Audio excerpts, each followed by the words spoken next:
I te ora tonu mātou te whaitia nei, e koe, kroria ki te ingoa tapu, āmene, no reira, nau mai haramai, hoki mai, ko koutou rā ki ngā tini mati kairongi o koutou nei pukihiwi, I tēnei wā, I wainga Ngāti Kurukuru, whakaiti uruki tarangi, he kātō e takoto ana te rangatira a Robert MacDonald. Ko ia he tangata rangatira I wainga tōna hapu, e tangata e whaiwhai me e rā ngā whakaro hia o tōna hapu. Nō reira e te rangatira, takoto mai rā, tira nei koe, e pāna me ki te neho ai tarangi nei. A ko koutou rā ki ngā tini mate kairongi o koutou nei pukihiwi, āpuki hono, tātai hono, rātou ki a rātou, āpuki hono te tātai hono tonga, ora e tau nei, tēnei te mia tau, nau mai, hara mai, I rongo te aroha tēnei whakaro o toitoi, ai wainga te mānia he taunga hauku nui ākarau, hāro te kamitapoto no. Me huriau ko koutou rā Antoine, koutou ngā kai kumihana, hariko te ngākau ki te koutou I tēnei wā, mai te timatanga ara I wainga Ngāti Rahonga I Tarangi, mangaro tātou nei marae mangaro, no reira he mihi kauaki wai aroha, kia koe hoki, I timata I tēnei wāhanga tuarua, no reira nau mai, hara mai, koe Antoine, rangi nui, ara, rangi, ko koutou te moana, tauranga moana, kia koe hoki rau, e pāna me ki te whānau apa nui, kei me ki te rangatira, ki konei Roger, tukarua nei kia koe, tukarua nei ngā taputa Greg, kia koe hoki Greg, rau hoki Greg, ki tēnei timatanga o tēnei wāhanga. He mihi poto o tēnei wā, nā te me, o tai mai koutou. O tai mai koutou, ara, me ki te taha o koutou, te Kaunihera Hawke's Bay Regional Council, kia Kerry, tēnei ki ia te tono mai, I au, timata ai te rangi nei. Aha ko koutou rā, me ki a koe hoki Bruce, hari ko te ngākau tiki a koe I tēnei wā. Nō reira, e roto I te manaki tanga, te kainga, nāna I hō mai te timatanga, nāna I hō mai te mutunga, nāna nei I hō mai ngā me whai, tēnā koutou, tēnā tātou, kia ora mai tātou, katoa. Tine te kura, Hau te kura, whanake te kura, ia roi ruarua, ko te kura nui, ko te kura roa, ko te kura o, tēnā tu hai pō. Tēnei te tiraha, tēnei hara mai nei, ko te umurangi, no te potia piti, nau mai e tama, ki te tai au nei. Kia whakangungu a koe, ki te kahi katoa, ki te tūmata kuru, ki te toro o ngā ngāta I rora e ngā haue kupe I waio I te au nei.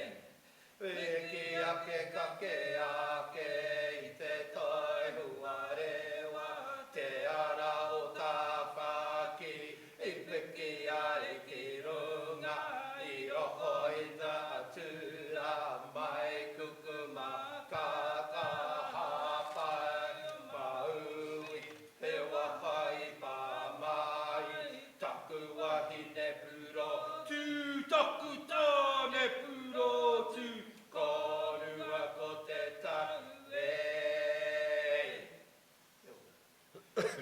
Nō reira, ngā rangita, ngā papatue, e takoto nei, kua hau ke nei, ko mea, ke nei te mihi atu. Nau mai, hara mai, hoki mai, tēnā koutou, tēnā tātou, kia ora mai anō tātou, katoa. Kahu te wā, e te kumingana.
Kia ora mai tātou.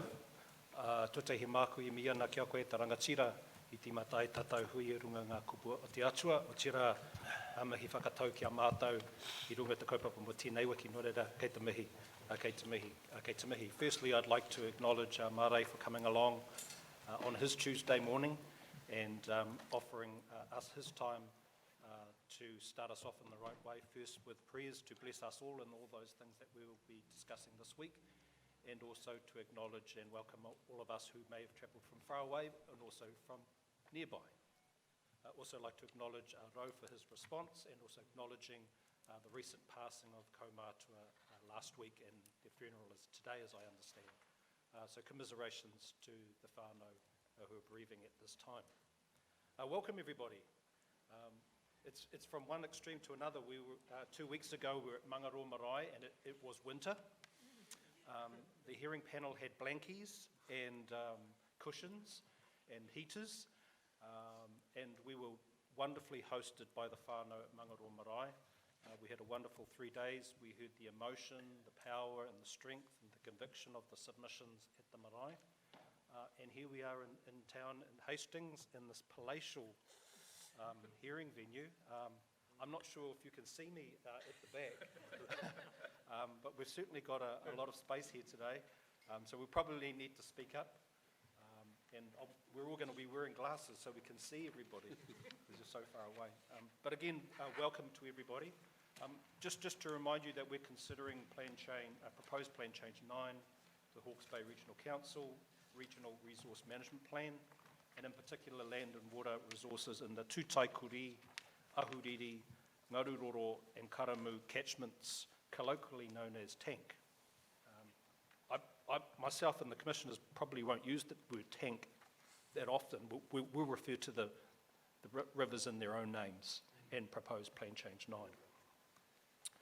We've been delegated the role to make the decision, so opposed to many hearings where a hearings panel will be delegated the recommendation role. In this particular instance, we'll be making the decision. I'd like to this time introduce our hearing panel. My name is Antoine Coffin. I'm the chair of our hearing. I'm probably the younger member of the panel.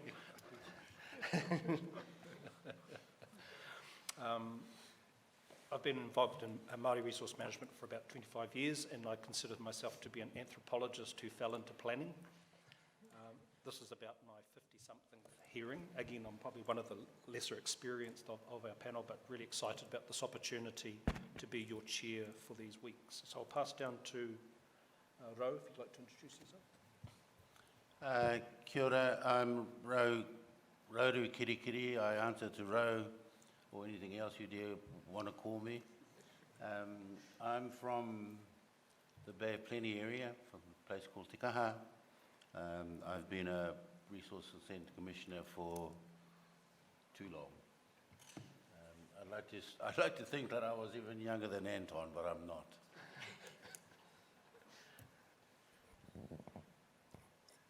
Kia ora, Roger Maka. I'm from Takapau here in Hawke's Bay. I'm a retired academic who lives back home in Takapau with my paddocks and a few cattle, and I've been a commissioner now for about 8 years.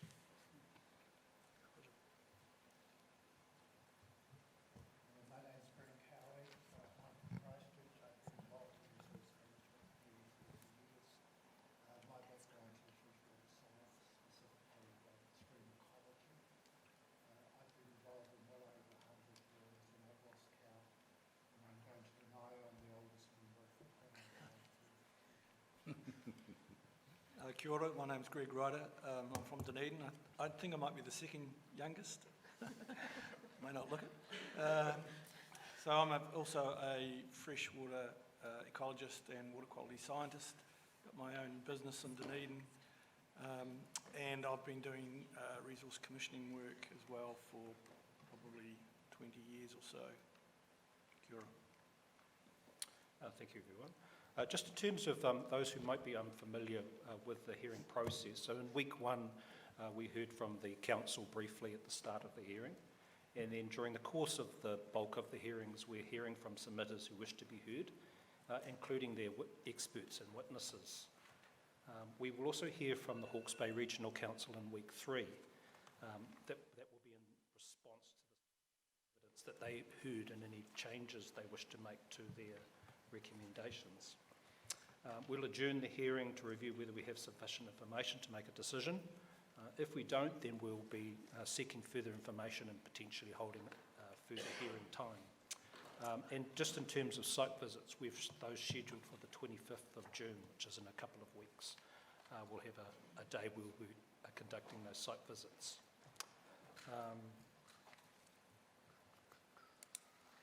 Just some notes, we'll be recording the hearings. It worked quite well in week 1. We were a little bit concerned that we might not be able to record the entire hearing well. So it was either one of those things, we either do it well or we don't, and it seemed to work very well, so we're recording all of these hearings as well, so they'll be publicly available. Just in terms of the microphones, they seem to be working well. They do have a button, but I'm told we don't need to push the button. They should be able to hear it. If you can speak into them. Yes, you can hear me. Test 1, 2. Yes, it's working just fine. Thank you. We're not going to be telecasting the proceedings, but we'll have an audio, video of all the proceedings recorded. In terms of just providing submissions, we've already received some hard copies already, but if you have any, Maggie here, our hearings coordinator administrator, can grab those for you, and if Maggie's not available, Nicola can tag team as well. Just in terms of some procedural matters, in minute 5, we sought comments from those who attended week 1 to provide any further comments that they had on the section 42A addendum report. And so just a matter of course to say that several submitters have taken up that opportunity and sent through their comments to us.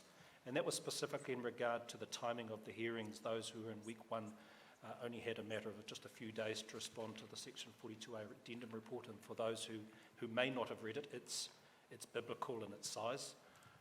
And so that was an opportunity for further comments, and we expect we'll receive further comments from other submitters during the course of this hearing. We also considered in that minute 2 briefs of late evidence, and we're still just collating all of those responses to that we received last week, and we'll be making a determination on that this week. Health and safety. Maggie, did you want to talk about health and safety?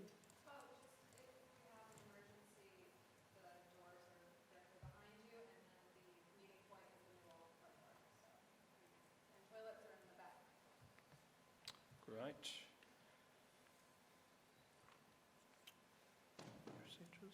In terms of break times, we're normally having morning tea about 10:30, lunch is at 1 p.m. for 1 hour, afternoon tea at 3:20 p.m. 3:20, that's right? Yeah, 3:20 p.m. Now, we've got a full schedule this week, so we've got that hour lunch break. So if we think it's starting to get a little bit tight, we can use some of that lunch break. And as we go through the middle of the week, if things are starting to get tight, we can run a little bit later. I prefer for the hearing panel not to go past 6 o'clock in the evening. The brains start to turn off about that time, and we're thinking about dinner and watching Shortland Street. Is it still going, Shortland Street? I don't know. But we'll play that one by ear. The staff done a good job in trying to schedule everyone, so we want to give everyone their time. But if we start running a little bit tight, we'll use some of the lunch breaks, and we can go a little bit later. Now, that's not permission to start using as much time as you'd like, but there's just some flexibility we have. Do we have any questions? That's great.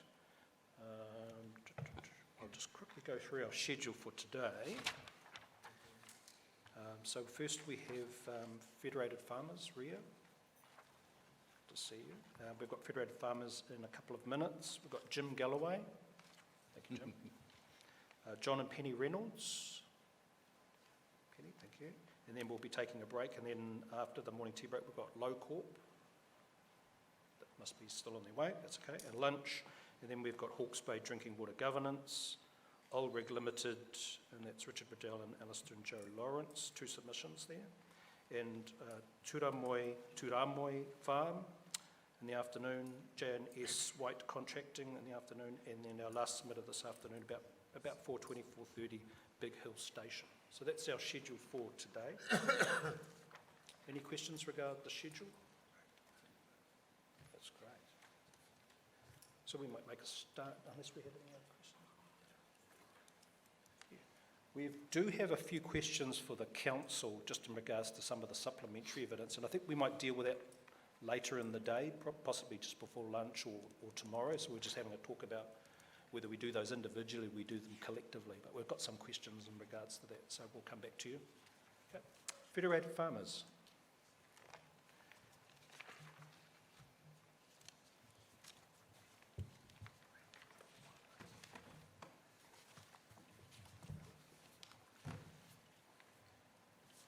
Now, Ms. Dasson, thank you for the submissions and the evidence pre-circulated. We've got your hearing statement. Now, some of us have had a very quick read of it, so it's fine for you just to take your time taking us through it, particularly the important points you want to draw our attention to. That'd be great, but otherwise we're in your hands.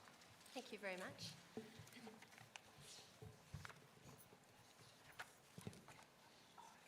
going to put my glasses on. There we go. It is Federated Farmers' pleasure to speak to you today about this matter, and it's nice to see some familiar faces there in the hearing panel. My name is Ria Dasent, and I am a Senior Regional Policy Advisor for Federated Farmers. I have practical farming experience myself. My own family farm is located within one of the tank catchments. And I am authorised to speak on behalf of Federated Farmers and our members today. So Federated Farmers understands that the Regional Council has obligations under the Resource Management Act and National Policy Statement for Freshwater Management, and an obligation to the people and communities of the region to manage freshwater in a sustainable manner. It's unfortunate that PC9 has had to rapidly adapt and play catch-up with national regulations. However, we do prefer PC9 to be consistent with these and avoid unnecessary duplication and confusion. A lot of the matters that we raised in our original submission have been superseded by the national regulations for stock exclusion, so I won't be talking about those today. Okay. I wish to acknowledge and support submissions made by individual members of Federated Farmers, and also acknowledge and support the members of Federated Farmers that are in the audience today. Other primary sector organisations, Horticulture New Zealand and Beef and Lamb New Zealand, have filed extensive technical evidence. I will leave this technical evidence on water quality and quantity to those experts. Instead, I will be talking about the impact on farmers and the practical solutions we seek from this plan change. The farmers affected by the tank plan change care deeply about natural resources and their sustainable management. Most of them are like me, here to earn an honest living for their families, care for their animals, provide food for our nation, and understand that they are part of the chain of people to tend our land and water. We want to continue farming as a permitted activity because it was lawfully established, and the majority of people and communities within the tank catchments rely on farming for their social, cultural and economic well-beings. We want provisions that are consistent with national legislation to avoid any confusing contradictions and unnecessary duplication. We want stock drinking enabled to reflect its extremely high importance as a farming value. We want rules that are practical to implement on farm and achieve their goals. Federated Farmers wishes to impress upon the hearing panel the importance we place on water takes for stock water drinking and household supply. A regulatory world where farmers have to apply for resource consent or are restricted to a limited volume for their livestock drinking is unthinkable. It remains Federated Farmers' position that water takes and uses for domestic and stock drinking needs under Section 14.3b should be adequately accounted for and provided for in any catchment water take allocation, should not require resource consent and should not be affected by conditions like volume limits, low flow limits, or cessations. My evidence-in-chief expressed agreement with the Section 42A report's recommendation to clarify that Section 14.3b takes are excluded from the limits or restrictions on water takes. And I have an excerpt there from the Section 42A report. I see in the Section 42A version of PC9 that rules Tank 7 for surface water and Tank 8 for groundwater still include Section 14.3b takes and uses in column 2 as an activity description. My concern is that this means they are included into the rule, making them a regulated activity and subject to the standards. I see that the Section 42A Addendum report on page 102 reintroduces the 20 cubic metre limit per property per day in Standard B. But then it excludes lawful takes for stock drinking that exist as of May 2020. I am worried that this is confusing and does not adequately enable farmers to provide enough drinking water for their livestock. Stock drinking must not be limited by the 5 cubic metres per property per day limit, nor the 20 cubic metres per property per day limit. Both 5 cubic metres and 20 cubic metres are much too small to adequately provide for thirsty livestock, and such a limit would have significant implications on animal welfare. These hard limits would apply the same to a 500 hectare farm as to a 5 hectare lifestyle block, despite the farmer needing much more water to provide adequate drinking for their livestock. I see page 41 of the Section 42A Addendum report discusses volumes for permitted activities and the 20 cubic metres limit. However, the Addendum report is specifically talking about water used for rootstock and horticultural root survival. But the changes to the rule applies to activities other than rootstock and crop survival, and in doing so fundamentally changes the operation of Section 14.3b as farmers know it. And we're not sure if this was the intention. Has such a big change to how we take water for livestock drinking been properly explored? I don't know if Section 14.3b takes are excluded from Standard A or not. Does this mean if a farmer starts a new take after May 2020 in a named water quantity area for animal drinking, this farmer then needs a resource consent? Alternatively, if a farmer starts a new take for animal drinking after 2020 outside the named water quantity areas and this take exceeds 5 cubic metres, does this farmer need a resource consent? This doesn't appear to be the intention of the Section 42A report writer if we return to the discussion in paragraph 1247. I am concerned what a lawful take in Standard B3 might be, and if this misses out farmers taking and using water for livestock drinking after May 2020.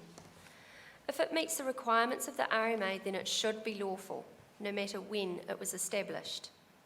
What would an unlawful take for stock drinking be? I'm not sure if takes for stock drinking after May 2020 would fall into this unlawful category.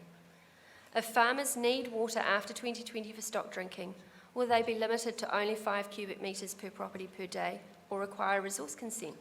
Both scenarios mean animal welfare is compromised. I also question what a new take after May 2020 might be. New takes will be affected by both Standard A, if it occurs in one of the water quantity areas, and Standard B, if it is for stock drinking. I'll give you some scenarios to consider: deepening a bore, subdivision of an existing farmhouse, and a shift from stock drinking directly from a stream to the same water being provided in troughs. Would these scenarios be considered new takes and therefore subject to Standard A, or would they be existing and excluded as a Section 14.3b take? A farmer may want to deepen their bore because it ran dry during the Great Drought, leaving this farmer worried that their stock did not have enough to drink on hot days. In order to go deeper, the farmer can't deepen the existing bore shaft, but needs to dig a new shaft only a few metres away.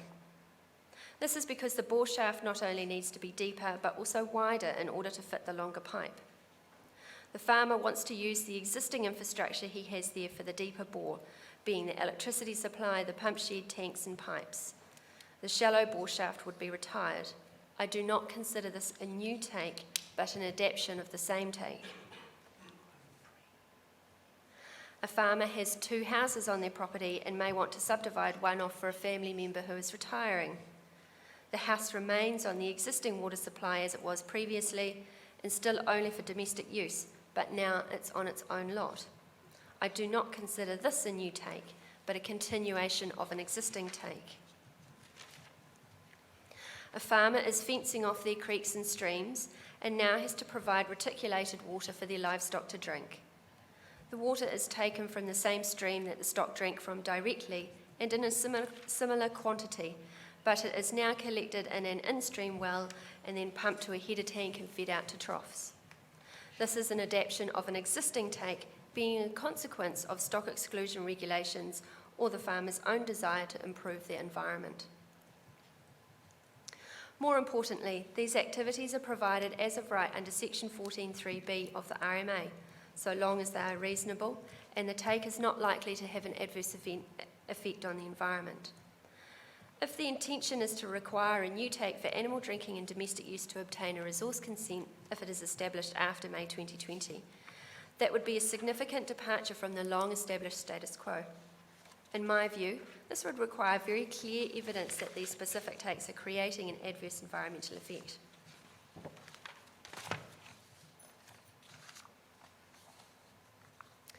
Federated Farmers suggest that Rules Tank 7 and Tank 8 are amended to clarify that the restrictions in Standard A and B do not apply to Section 14.3b takes, no matter when the take first commenced. Federated Farmers submitted that the proposed Table 1 of Schedule 29 and associated Rules 5 and 6 were inappropriate. We support the Section 42A report recommendation to simplify Table 1 with a gradient of low to high nitrogen land uses. Our primary concern is the regulatory drag that the proposed table and thresholds would impose on everyday farming. Regulatory drag arises when strict regulations mean farmers are constantly having to confirm that they are permitted. Farmers call this red tape and recognise it as being unproductive for both the farmer and the council. Regulatory drag would occur whenever a farmer decides to change more than 10 hectares of land use and needs to recalculate their nitrogen profiles. The problem is how land use change is defined and what this means. Normal activities that are within the farming system shouldn't trip this definition, and I provide some examples. In spring of the year 2020, my farm made twice as much silage as it normally would. This is because we had completely flushed out of stored feed after the great drought. We normally use 10 hectares of pasture to make silage and hay for the year, but last spring we used 17 hectares and luckily had such a dense crop we filled 3 silage pits. Increasing stored feed production should not be considered a land use change, nor require the farmer to recalculate N profiles to confirm it is still within the permitted threshold. If we had not needed to replace stored feed, we may wanted to run more livestock than we normally would because of the dense pasture growth. Being understocked can be bad for pasture management. A beef and lamb pamphlet for cattle farmers advises that the lack of grazing during summer and autumn leads to a build-up of poor quality stolon material. This has significant impact for winter and spring farm production due to poor quality feed being widespread and the growth of temperate grasses such as ryegrass being stifled. Running extra stock to keep pasture quality good during periods of high growth should not be considered a land use change, nor require a farmer to calculate N profiles to confirm it is still within the permitted threshold. My farm is a beef cattle farm, but we do occasionally have sheep.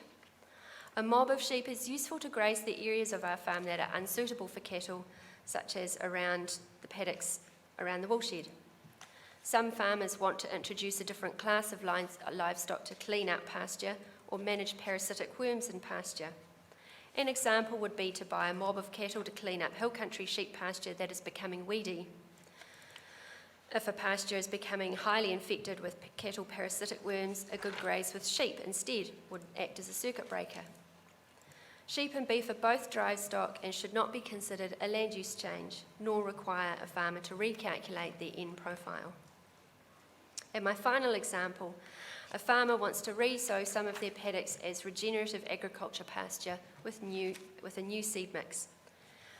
Specialty Seeds is one of the commercial seed suppliers that now provide a regenerative agricultural seed mix. And it has grasses, legumes, clover, brassica, even flowers like sunflower, lupin and phacelia. Sowing a new variety of pasture should not be considered land use change, nor require a farmer to calculate their N profile. So all these examples show how we prefer the Section 42A version of Table 1, with the land use types and N leaching risk from low to high over the proposed table which had TN load per kilo per hectare per year. The Section 42A version will be much easier for farmers to work within and will not require the farmer to recalculate for every 10 hectare change.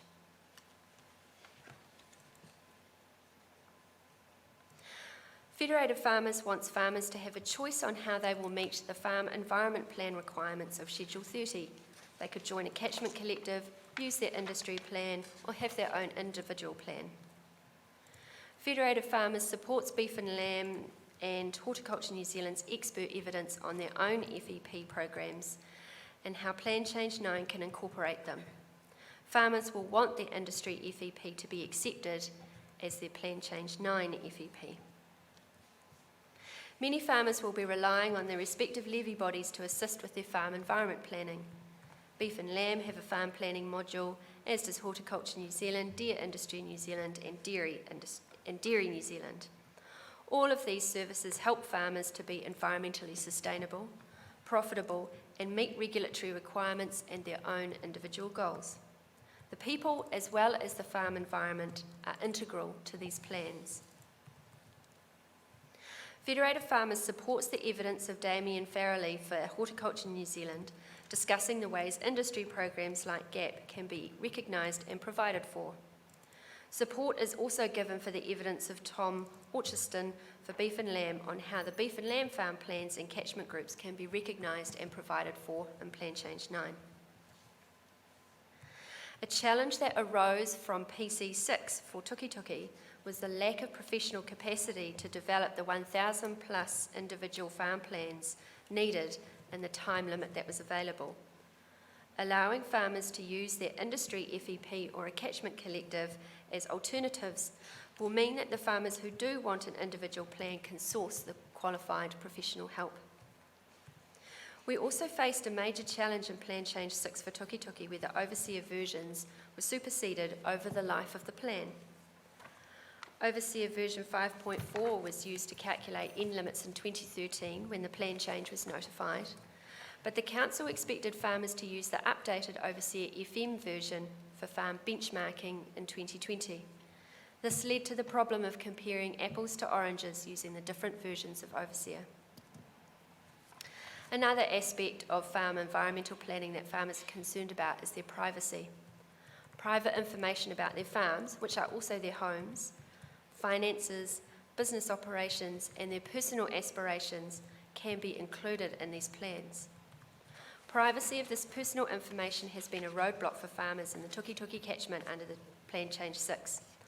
Farmers in the tank catchments must feel assured that their private information will be held in confidence by the Regional Council. And that concludes our spoken presentation today. Thank you. We'll do questions as we go, actually. We'll just ask panel members if they've got any questions.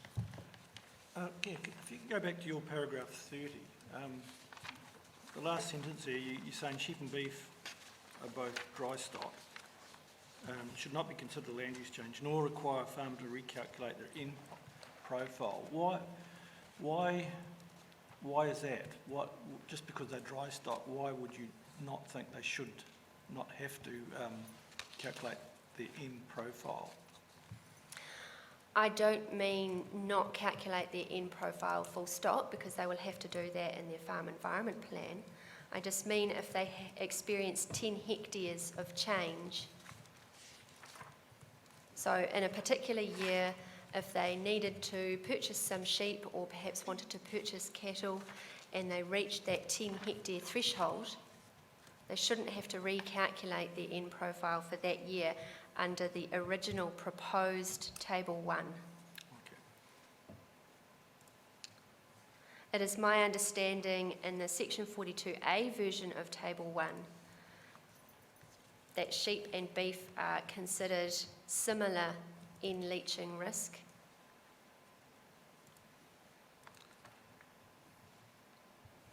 Okay, thank you for that.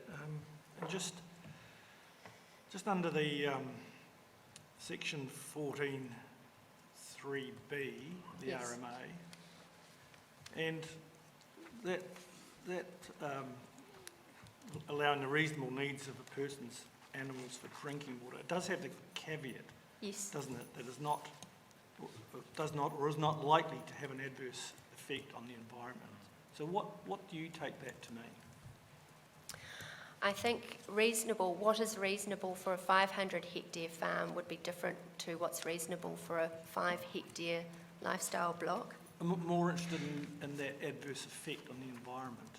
Yes, well, I would expect that stock drinking is accounted for when looking at the allocation for the entire catchment, and it would be prioritised. I expect Section 14.3b uses to be prioritised. I don't want other uses to receive an allocation that means Section 14.3b takes, there's not enough left for those Section 14.3b takes.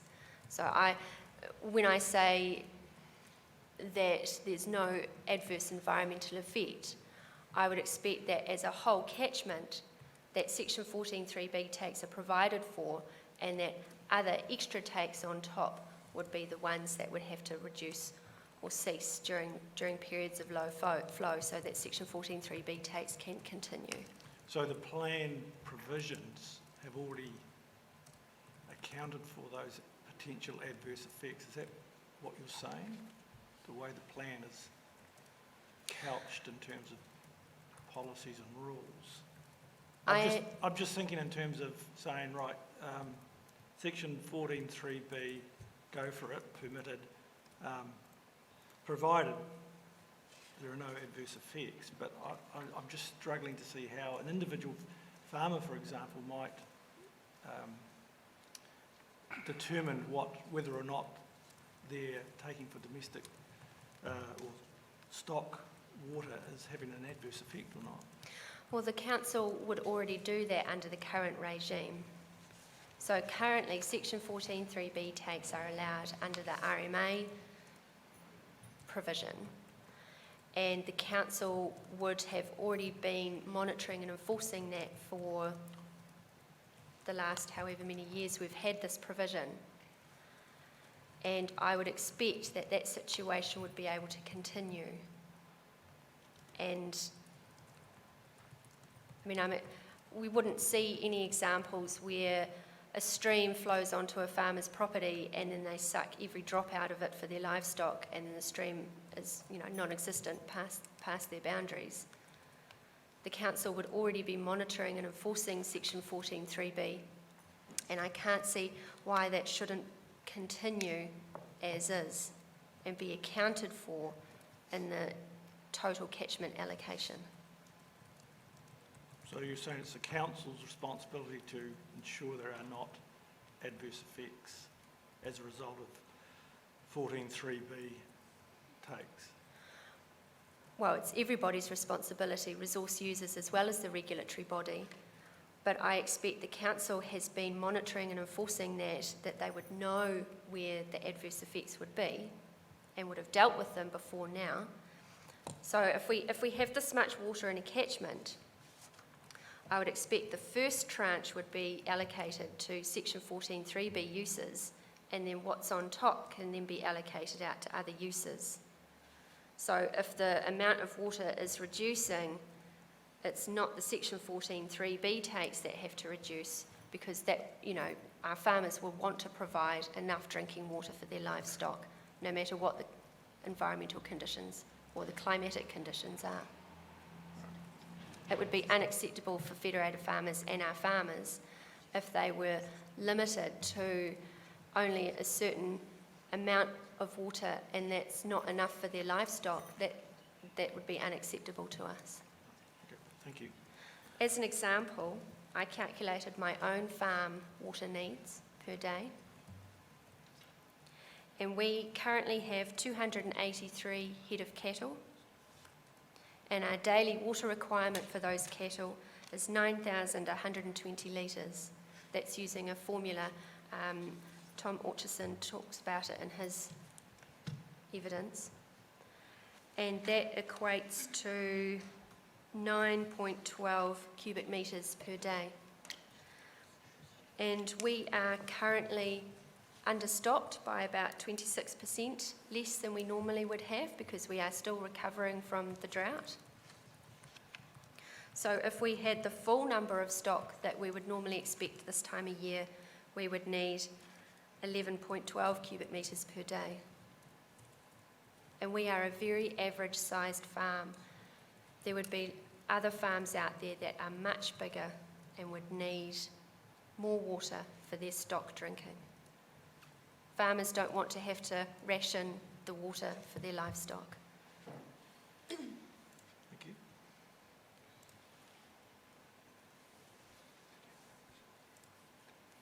The other concern that we had there was that with the 20 cubic metres per day per property, that a single 500 hectare farm would be limited to the same amount as any other smaller property, say a 5 hectare property. But if that same property was then subdivided into 100 5 hectare sized lots, that same area of land would then be allowed 500 cubic metres of water per day.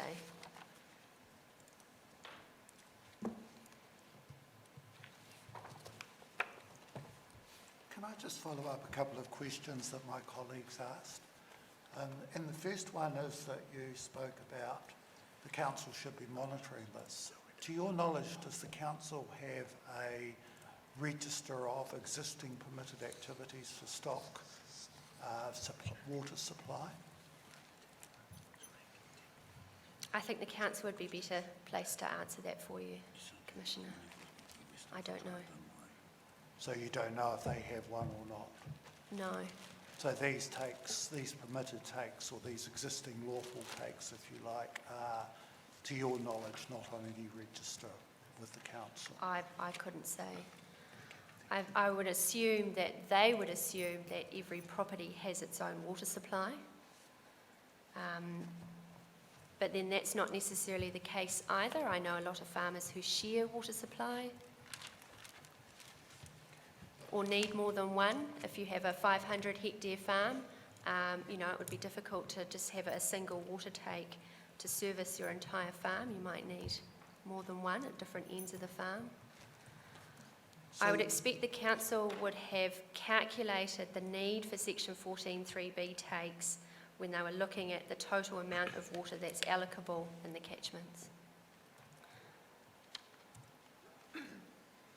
Thank you. Second question, are these thresholds changing at all from what's in existing regulations regarding permitted activity thresholds for taking water for stock? So currently, if you have a look at my evidence in chief, I have a table with the other mentions of section 14.3b throughout the plan.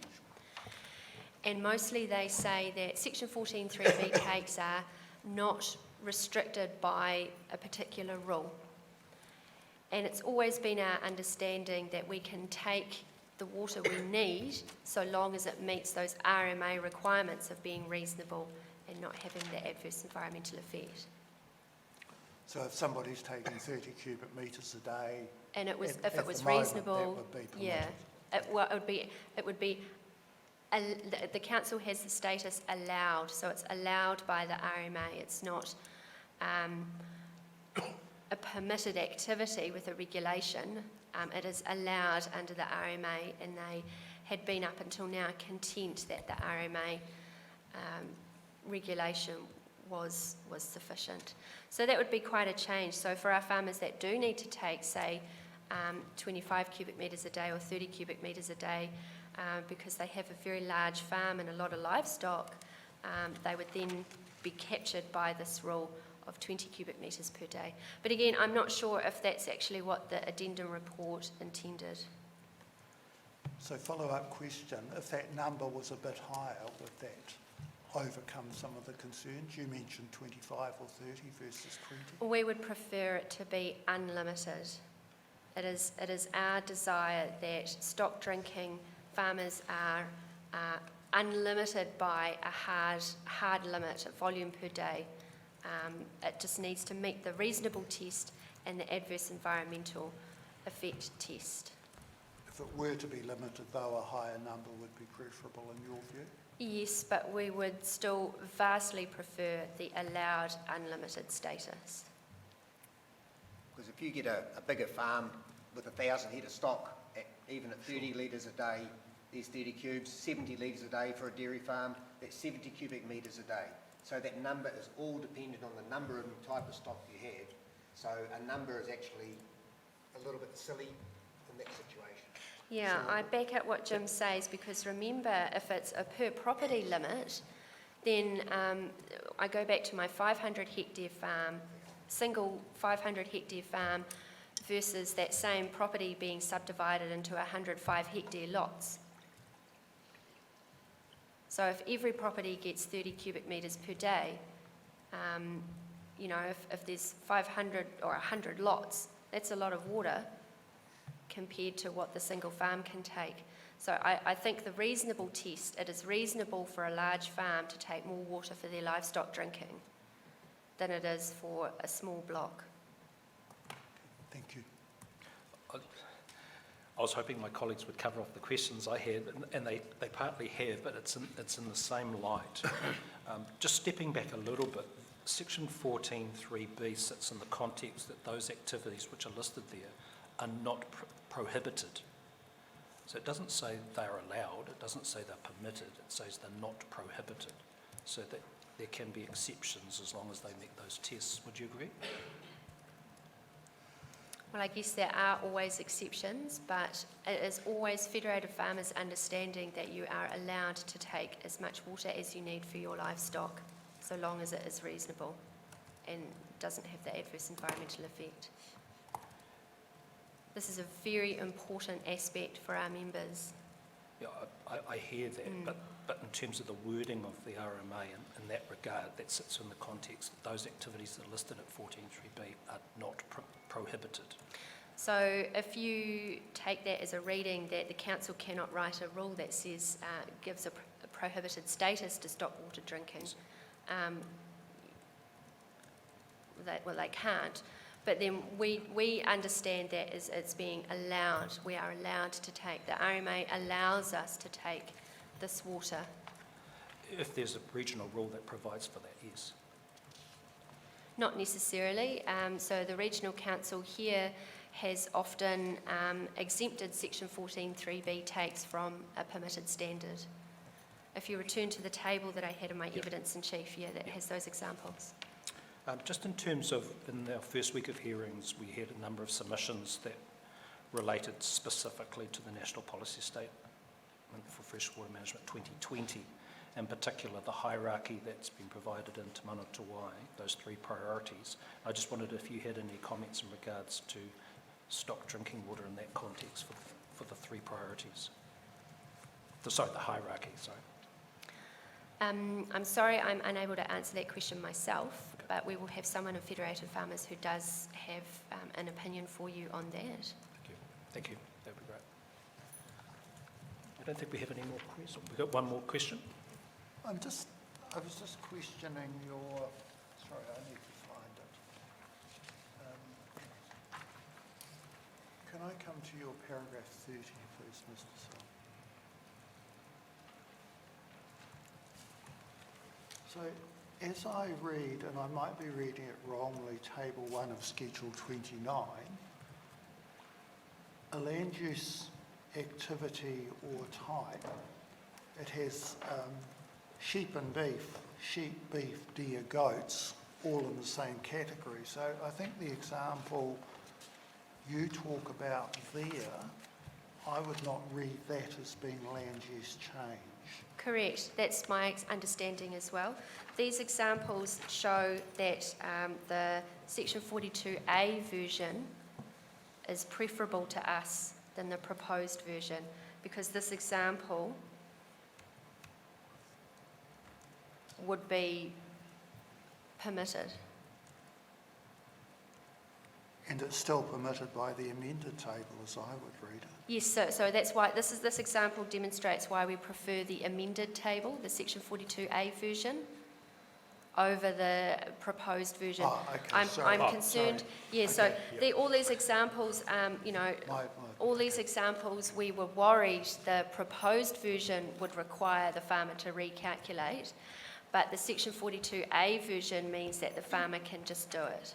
Sorry, I was thinking you were meaning the difference between the 42 and the 42A. And I didn't read any difference. Okay, thank you. Yep. So yes, your understanding matches my intent. Yeah.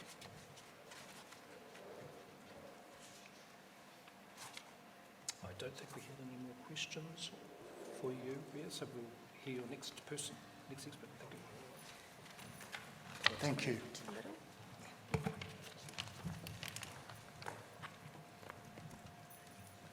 Would you like company?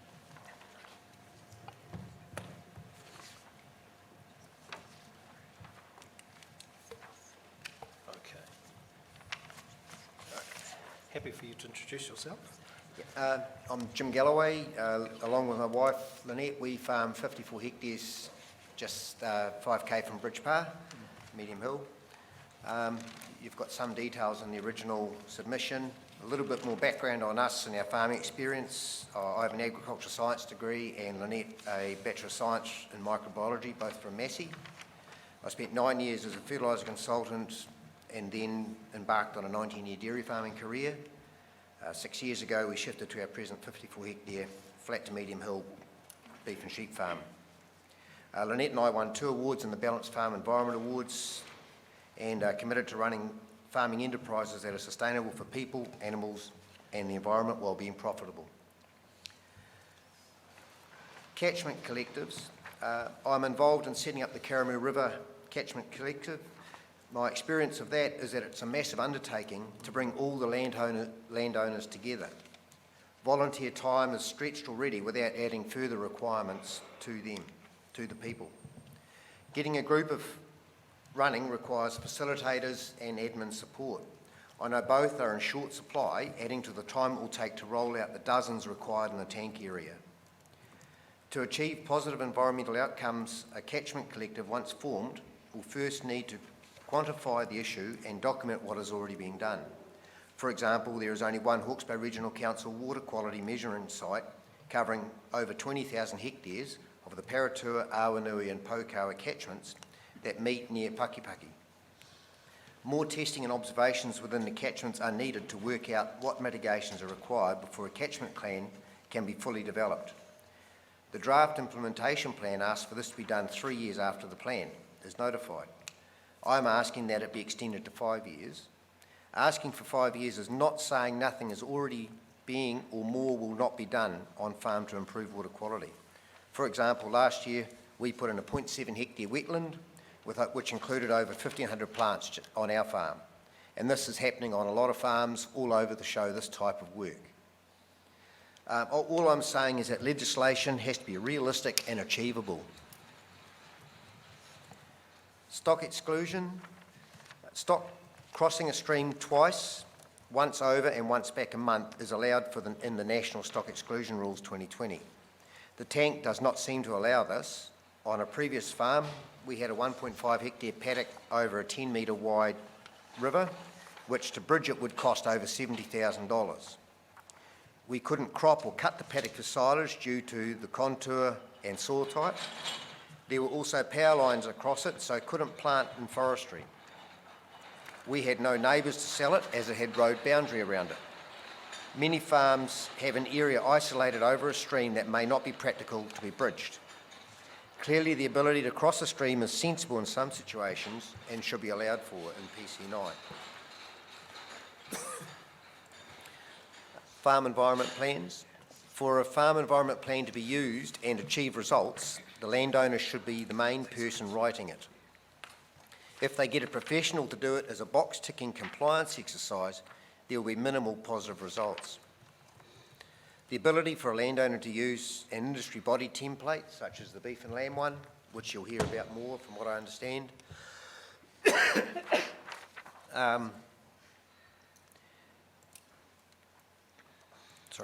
With the help from workshop facilitators will be a far better option than trying to get the low number of suitably qualified people to write them, both from a water quality outcome and the ability and cost of getting a professional to complete it. Water quality will improve faster if I spend thousands of dollars,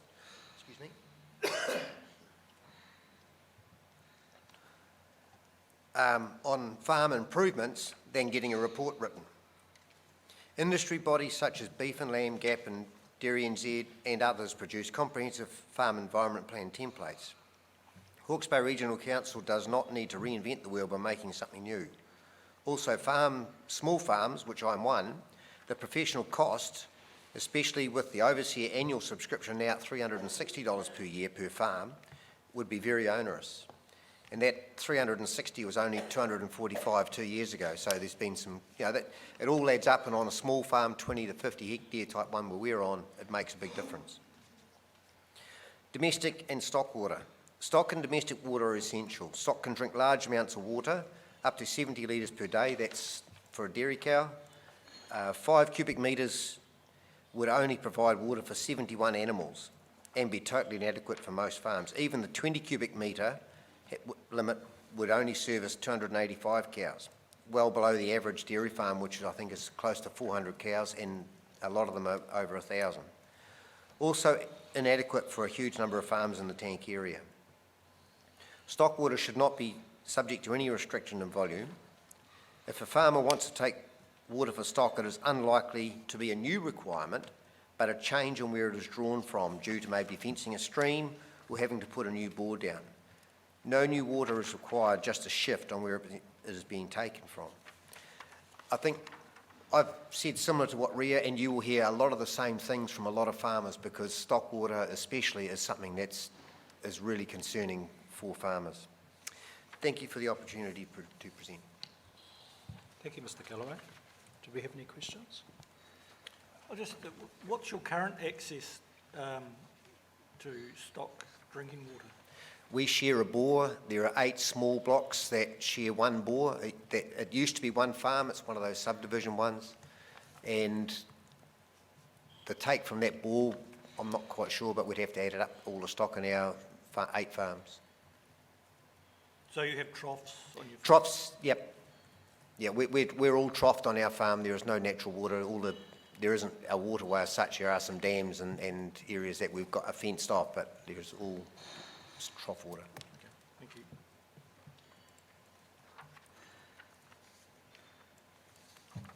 Just a couple of questions.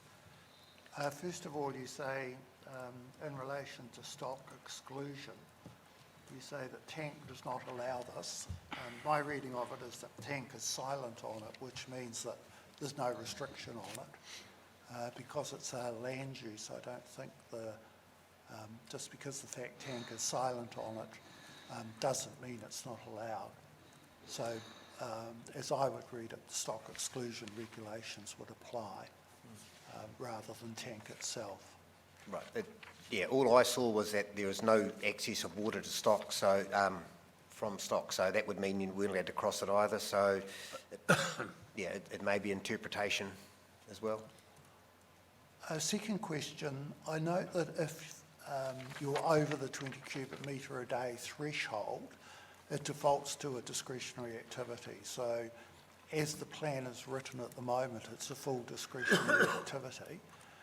If the default was to a controlled or restricted discretionary activity, would that help? Or is the preference that it be, it's probably a question I should have asked the previous witness.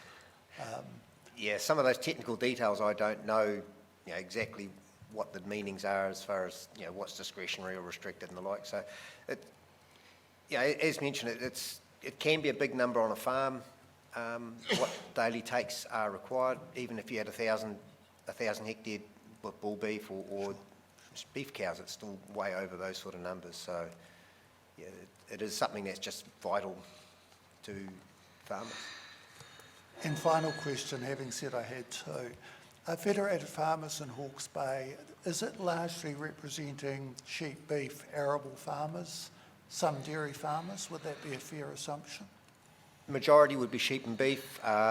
There's only a relatively small dairy footprint in Hawke's Bay, but we represent dairy farmers and arable and cropping farmers, such as, for McCain's Waddies, veggie cropping, so arable and processed veggies as well.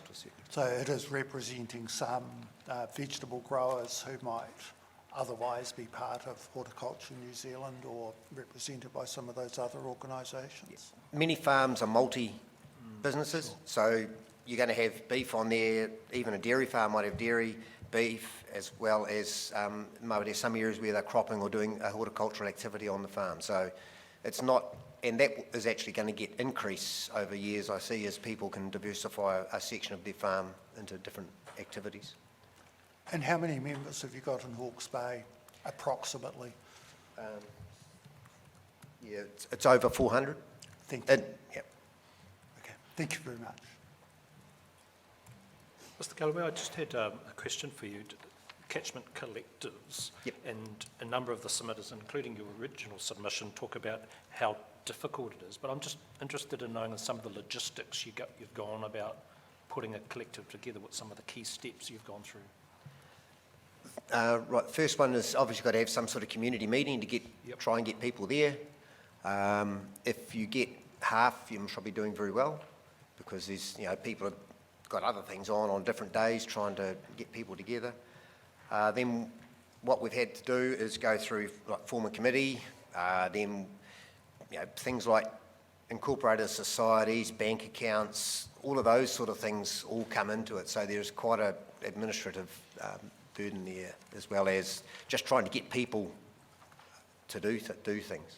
And then the logistics of preparing a plan, that you normally get someone professional. Do you have a bit of a go yourself and then get somebody on to help pull it together? Not to that stage yet. Yep. We've just it's been about 8 months, I think, or so since we started the process. So we've just got some things for the admin side. They've got to be done first. So we're nowhere near doing plans yet. Okay. And that's part of the reason why there's quite a bit to get done before a plan can be done. Okay. Thank you. Yeah, Mr. Galloway, last week at Mangaroa Marae, one of the key issues under the microscope then was around things like kaitiakitanga, in other words, looking after the water. And one would be excused for coming away from that week's meeting thinking that there wasn't going to be enough water going into the future. And I guess I'm waiting to hear where the quantity of water issue becomes a real consideration for sectors of the community like Federated Farmers or farmers. Because I hear you saying that and the previous presenter around, we want to have as much water as we can take. And that's understandable. I can understand that. I'm not arguing against that. But the tension, I suppose, that I'm referring to is the one between whether there is enough water to keep going, or how do you deal with that issue in the context of the broader community concerns, not simply farmers, but you have to live with other people in the community as well. Absolutely, we are part of the community. So that is not an issue that's, or a view that is not a farming sort of view. So realistically, stock numbers are falling. As areas get taken out of production for planting trees or different land uses. So stock water wise, that number is not going up, and in actual fact that would be falling. I think Hawke's Bay was 350,000 sheep less last year or something alone. Okay. So yes, and as Rhea said, with the drought we're down on numbers. So that's not an issue. I think water storage is so underutilised. There is a huge ability to be able to take water in high takes, put it somewhere, and then use it during the low takes. So that negates some of it. And also that stored water can be used for environmental flows, to keep the streams going more in the summer, as well as for stock and irrigation users. So that storage is just vital. Okay. Dumb question. I mean, you have troughs right on your property, you just said that. Yes. They're a form of storage, right? Very small, but yes. You get a 400 litre trough, 20 animals can suck that dry in no time. And a lot of troughs of 400 to 1,500 litres would be a good sized trough on a lot of farms. Yeah. And the only other question I had was around professional costs, I suppose. You're talking about how expensive it is to get people to help you draw. But you also referred to Overseer, the annual subscription for Overseer at, what is it? 360 currently. A year. Is Overseer an obligatory thing? If you need to give a nitrogen number or a phosphorus number, or it is the main tool. I understand there may be one or two others out there, but it's certainly the main tool that is available to farmers to use. Oh, wow. And it's one you've been using for a number of years now? On and off lately, since I've become more of a subscription based, and the cost has gone up substantially. I'm using it less, but it is also a fertiliser recommendation tool. That's what it was originally designed for. Sure, I understand.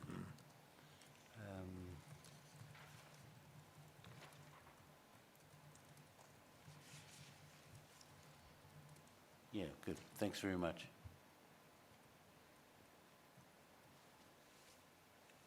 Thank you. Thank you.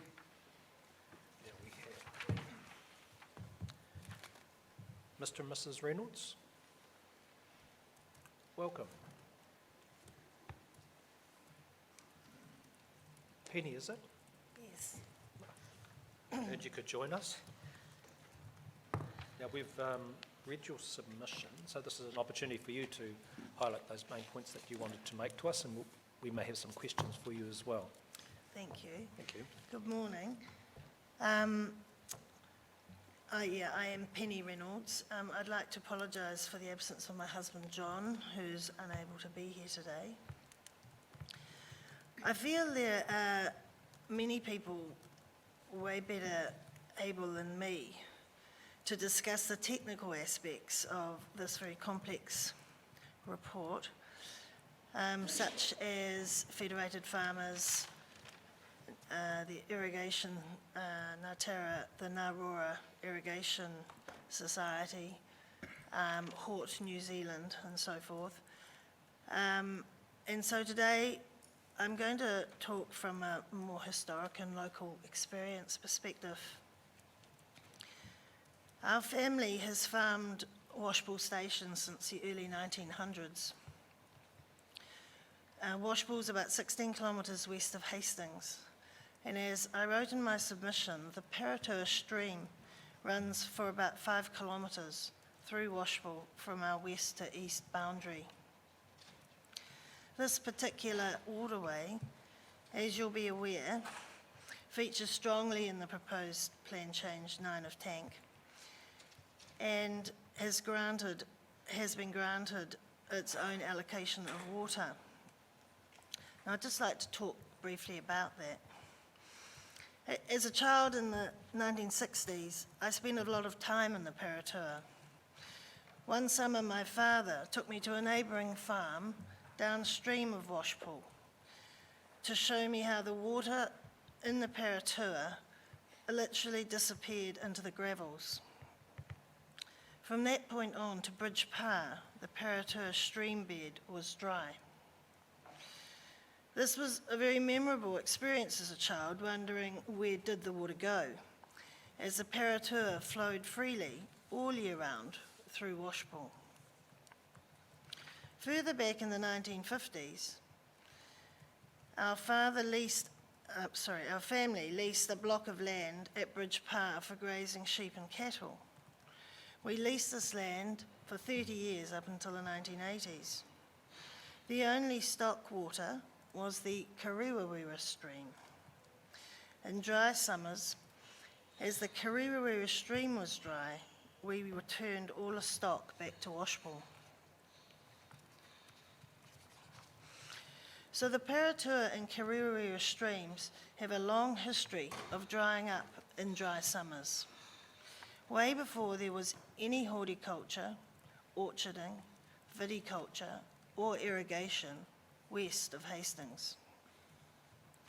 It is our hope that all the Paratua community will accept and understand that this is partly a natural phenomenon.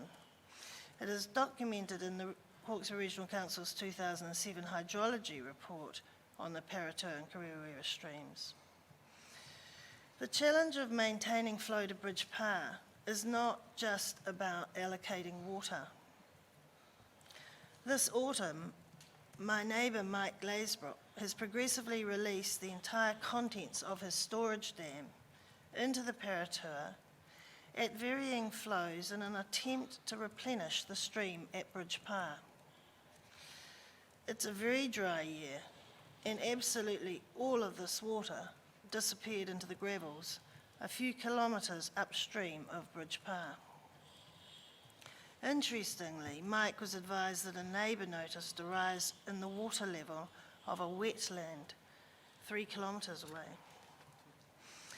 In addition to a water allocation, clearly some serious, effective stream bed management is required in an attempt to plug the holes where the water disappears. Currently, the only waterway connecting the Ngāroa River, which will be the source of the allocation, to the Paratua, flows several kilometres through Washpool. This is a section of the Paratua that has been fenced for a very long time. There is a lot of planting along it, a lot of shady areas, and it's a good example of a healthy ecosystem habitat. We feel the irregular flow allocated from the additional regular flow allocated from the Ngāroa will need to be carefully managed to ensure there is minimal impact on this enhanced stretch of the Paratua. Streambed erosion is already a consequence from the current flushes that occur in spring from the frost protection takes. To some extent, this may be mitigated by building a new drop structure to slow the flow rate of water entering the Paratua. Now moving on to water quantity, when our consents are due for renewal, and if our consented allocations are going to be reduced, we hope that the Council will support every opportunity for mitigation rather than a reduction in our volumes. The best way to improve the perceived over-allocation is to encourage water storage. This will be especially important for our business and for the social and economic sake of the community. And finally, the issue of stock drinking water and domestic water. Currently, we have 2 bores that supply our stock drinking water and domestic water for 6 dwellings that are on Washpool. It appears from Tank 6 that this will be allowed to continue as a permitted activity. However, the wording appears to state that they are subject to limits, targets, and flow regimes. And I'd like to see more clarity and certainty for these supplies.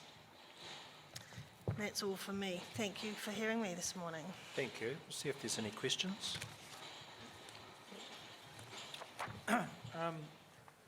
In your submission, you were asking for Table 1 and Schedule 29 to be deleted. And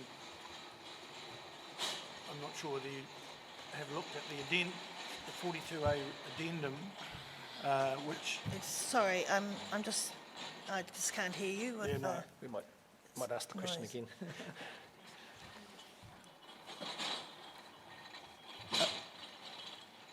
Sorry about that. We're all good to go now, I think. Yeah. There was a comedy moment, wasn't it? We've all seen that show? So you've asked in your submission that Table 1 and Schedule 29 be deleted. And I was wondering whether you'd had a chance to look at the Section 42A Addendum report, which has attached to it a revised, I'm just trying to find it, a revised Schedule 29 and a revised Table 1, and whether that in any ways met some of your concerns. Yes, no,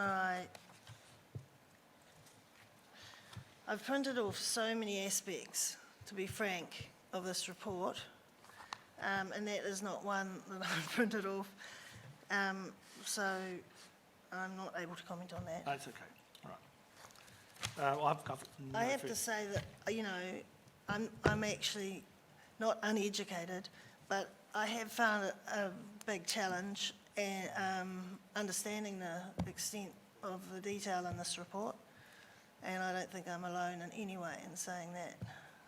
Okay, no, I sympathise with you on that, but I've got no further questions, thank you. I had a question in a similar vein. It was just in your original submission, you talk about you and your husband, is correct, talk about the concern you have for the plan change not being based on sound science, and you also talk about the technical jargon. I was wondering, and I'm not wanting to put words in you, are you most concerned about the technical jargon, or that there hasn't been enough science? Well, I think, science is ongoing, isn't it? Yes. And we need to be open and mindful of future technologies and science that becomes available to us, and more research and more knowledge that we learn over time about our water resource. Yes. But generally, what I'm sure a lot of us want is just some solid, practical, sensible regulations that are in English and we can all understand them. Thank you, that's very clear. You mentioned about done a lot of planting on your property, and then you mentioned just today around how you think that there needs to be mitigations, including work in the stream beds. Are you of the belief that those types of things will be able to help restore or conserve or retain or maintain water in those beds? Because what we're finding is that there's a relationship between rainfall and it flowing in rivers, but also the groundwater levels. And it certainly seems to me that there may be a limit in terms of what planting might do in the riparian areas or even within the stream beds to actually retain water in them. Well, a lot of the point of the planting is for to create a habitat, right, and shading, and there are negative aspects to planting, of course, and that is that it tends to lift the level of water in a waterway, and so in times of flood that is exaggerated because of planting, and it can also slow flood water as well. But I think we'd all like to see our waterways protected and planted, and, you know, of beauty for everybody to enjoy. There's no doubt that the we're in a phase at the moment where the last 2 years have been particularly dry, so there's a sort of a cumulative effect of very low water levels. The dams on our farms, for example, have been the lowest that we've seen for a very long time. So I think there's no doubt that the cumulative dry years are probably having a big effect on the groundwater, and that exacerbates the problem in like the Paratua stream, because there are years where the stream does not dry up, but it's pretty common once it gets dry in the summer that it does. But I just think there's, I'm not aware of any recent work that's been done to try and address the issues in the stream bed, and I think, you know, that's should be the first thing that happens really, to try and, as I said, plug those holes where the water literally just disappears.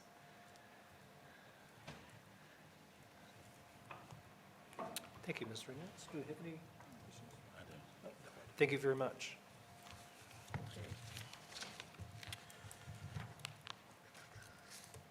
We're going to take our morning break, and then straight after our break is Slow Corporation. Are they here? Trevor Robinson? Not yet, just after our break. Not here. I think we've got a morning tea over there somewhere. Yeah.